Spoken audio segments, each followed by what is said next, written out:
The Frequency of Jerusalem by Trevor McGrath. There is a frequency that, when tuned to, can put the listener in sympathetic resonance with the state of being, known as Jerusalem. This same frequency also resonates with the stained glass blue apple color resonance, the Earth's magnetic field, the core of the Earth and the core of your body. All of these concepts mentioned are in a precise harmonic relationship with each other. Therefore, when you tune into one, you tune into the others. This frequency is a spiritual initiation in the form of a simple tone, which when attuned to and embodied, can potentially yield effects that are both grounding and transcendental. The perfect balance.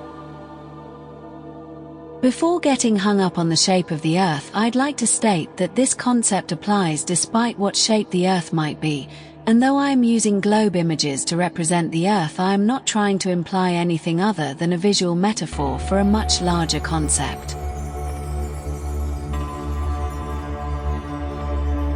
When the core of the body is resonating with Earth's core, Earth's magnetic field and the resonance of Jerusalem simultaneously through this tone, we can figure that this causes the body to anchor the meaning of Jerusalem on all levels of our reality, above, below, within, and all around.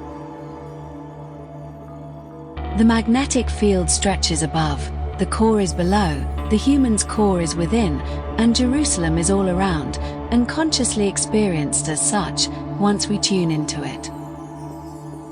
In this short video you'll see how this frequency ties together the resonant qualities of biblical Jerusalem, the Earth's magnetic field, the stained glass light phenomenon known as blue apples, the core of the Earth and most importantly, the very core of our being, our gravitational center. This energy center was known in Chinese mysticism as the lower Dan Tian, or the Sea of Qi.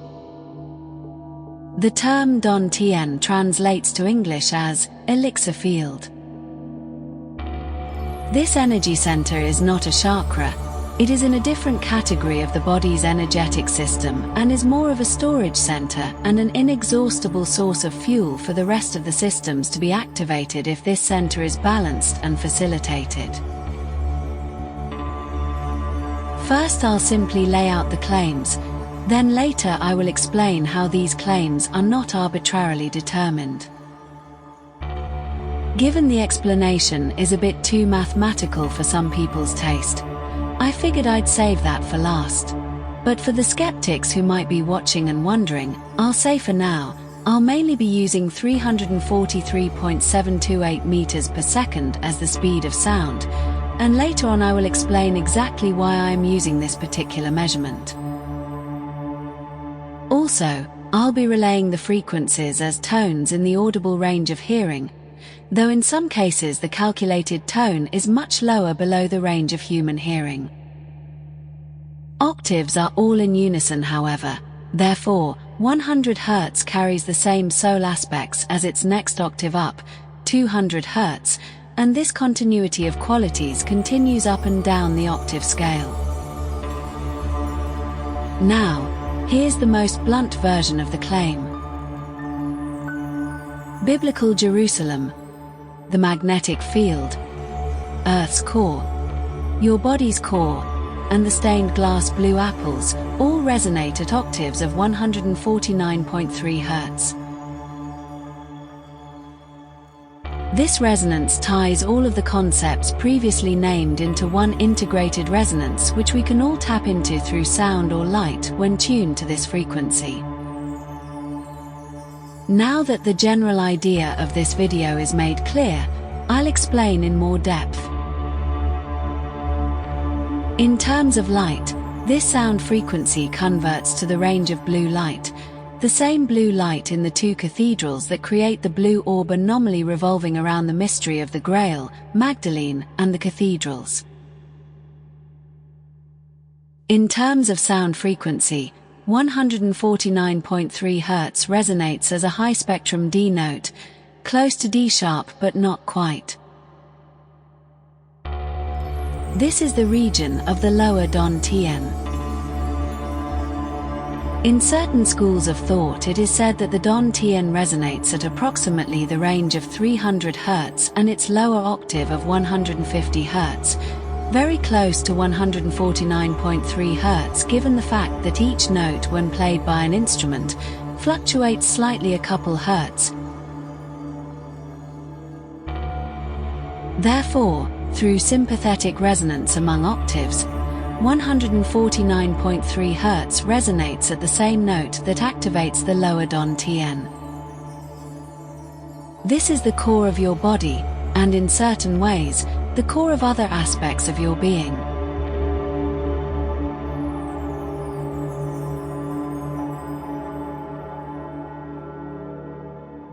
Earth's magnetic field is said to extend 96,000 miles into space.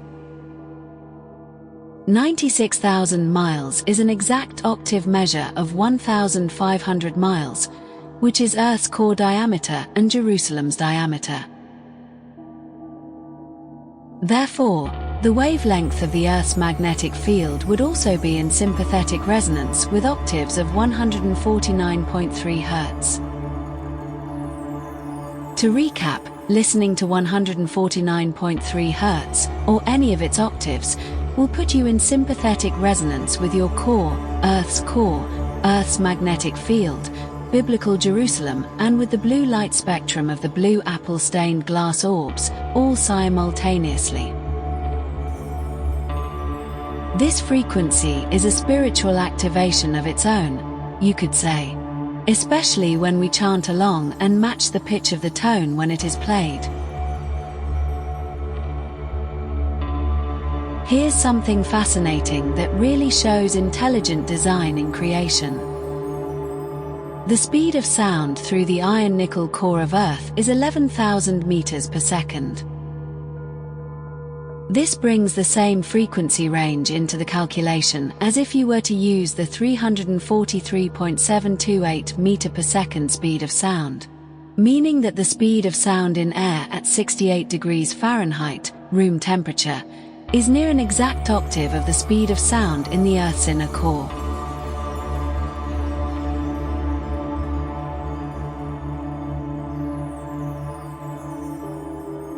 I'd like to offer the idea that Jerusalem, first and foremost, is a state of being and not a literal cube or city, though it can be expressed in literal measurements, which helps to anchor or bring about the energy of this state of being. Jerusalem was described in the Bible as a heavenly city of gold. In regard to the Jerusalem cube, we have to ask ourselves a question. Should we calculate the given diameter relative to the speed of sound in air or the speed of sound through gold? Given it's an environment or general state of being, one would figure we'd use the speed of sound based on air to get an accurate answer. As mentioned, this makes octaves of 149.3 Hz the frequency of the biblical Jerusalem wavelength. But something interesting happens when we use the speed of sound through gold in this equation. It comes out to octaves of 352 Hz, the F note in C5 28 Hz just tonic tuning. The F note being the heart chakra note, and 352 being the amount of levels in God's consciousness according to the Mahatma tradition. So if we are going by the speed of sound through air, the frequency of Jerusalem is 149.3 Hz octaves, and if we are going by the speed of sound through gold, Jerusalem is octaves of 352 Hz, the heart note in C5 28 Hz tuning.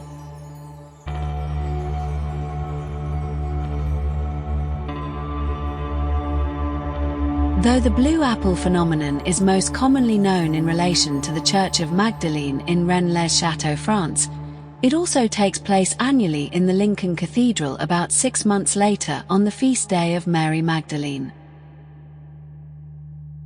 The Lincoln Cathedral has an external length of 147 meters, And though acoustics are measured by the resonance within a space, it's still interesting to note that 147 meters is a wavelength octave of the 149.3 Hz frequency. So in that sense, the cathedral's total length matches a precise octave scale of the color wavelength produced by the blue apple orbs. Here's something that is also quite miraculous. If you divide the speed of light by the distance between the two cathedrals that create the blue apples, you get octaves of 149 to 150 Hz, the same frequency range as the blue apple's light spectrum and the length of the Lincoln Cathedral.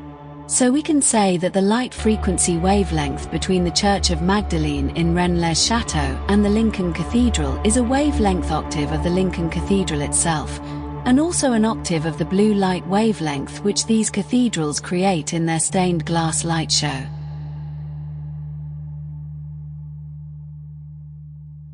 There's a part of Rosslyn Chapel known as the Lady Chapel, and the acoustic resonance of its width is in this 149.3 Hz range.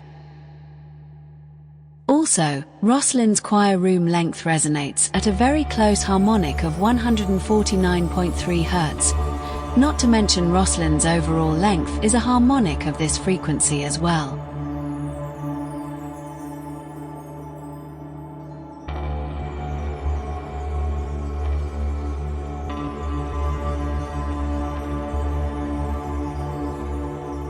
It's also worth mentioning that though the exact height of the Great Pyramid isn't commonly agreed upon, it's generally agreed to be within the range of 146 to 147 meters if completed as a full peak with the pyramidion or capstone included. If its height truly is 147 meters, then this adds the Great Pyramid to our list of things that share the wavelength octaves of 149.3 Hz. This is not to say 149.3 is the only frequency of the Great Pyramid. It has a whole array of varying frequencies.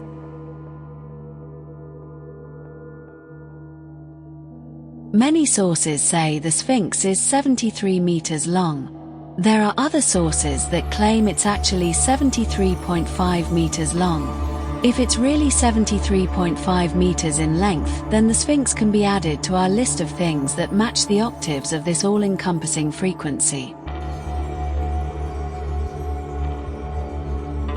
This might be a good time to mention that the Ark of the Covenant's resonance in Egyptian royal cubits is a perfect harmonic of this Jerusalem tone. One way to determine pure harmonics of a note is to multiply the note's frequency by whole numbers, ideally numbers 1 through 10. If you multiply this tone of Jerusalem by 7, you get a high octave of the Ark of the Covenant's acoustic resonance.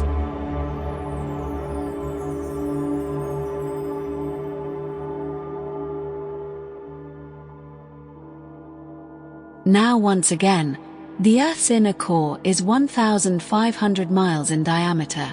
The diameter of Jerusalem mentioned in the Bible is 1,500 miles in diameter as well, or 12,000 furlongs. In other words, the core of the Earth has the same diameter as the biblical measurement of Jerusalem. They are in sympathetic resonance given they share the same wavelength in a sense. Since ley lines tend to align with tectonic plates and fault lines, they are emanations from the core of the Earth. We can see that sacred sites upon these ley lines were set to establish a global grid which anchors the spiritual jurisdiction of Jerusalem.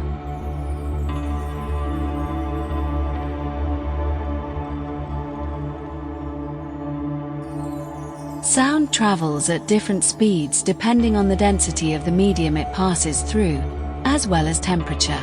But the diameter of Earth's inner core and biblical Jerusalem, despite acoustic technicalities, are the exact same. If we divide the speed of sound through air by the diameter of this 1,500-mile wavelength, which is 2,414,016 meters, we get a very low octave of this 149.3 Hz range.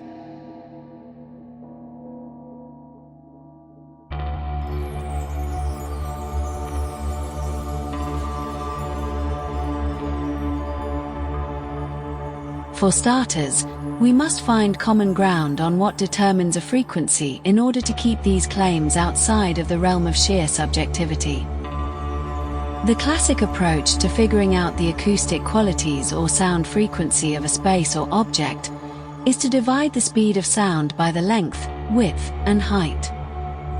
Mainly by the length, given the length is the longest wavelength of frequency and therefore acts as the root note, or what is known as the tonic in music theory. It is no coincidence that tonic also implies a type of medicine or a therapeutic substance. The speed of sound varies depending on temperature, the material of the medium, and in much more subtle cases, humidity.